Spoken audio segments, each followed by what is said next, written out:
So the ability to identify changes in the patient over time, whether that's maybe the medicine that they're on is less effective. One of the that comes to mind is there's a chronic heart failure patient who was alerting, and the nursing staff was getting these alerts, and they were able to change the medication protocol, put them on a diuretic, get some of the water off them, and save them from having to take a trip to the ER. So we ran a quick pilot with one of our customers in 6 locations over 2 months, and of the 174 alerts that we triggered, 163 were treated in place. So I think there's a really powerful tool there in terms of just identifying the at-risk people while the clinical staff may not be in the room. And I think that's really, sort of what Rachel was driving at before with the augmented workflow is you can only be in one place at one time.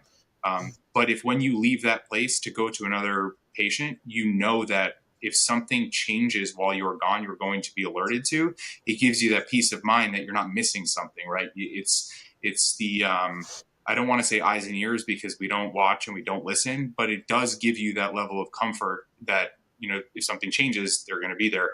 And I think that that's a really powerful tool. Another one that comes to mind, we work in some space in the drug and alcohol rehab area.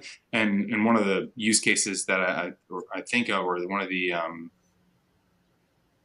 events that I recall is there was a gentleman who was wandering around and people were kind of wondering what he was doing, and he was acting very funny, and he got back to his room and he laid down and they noticed a very odd change in his vital signs. So they immediately rushed him to the hospital, and he ended up having something called acute encephalitis. Now we can't diagnose that. We can't see that. All we saw was that there was a critical change in this patient.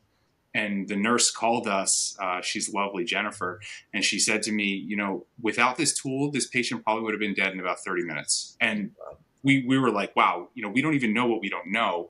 But it's that power of the quantitative information with the clinical lens of somebody after that, right? We're providing the data and they're looking at it clinically, that provides really the power of the outcomes.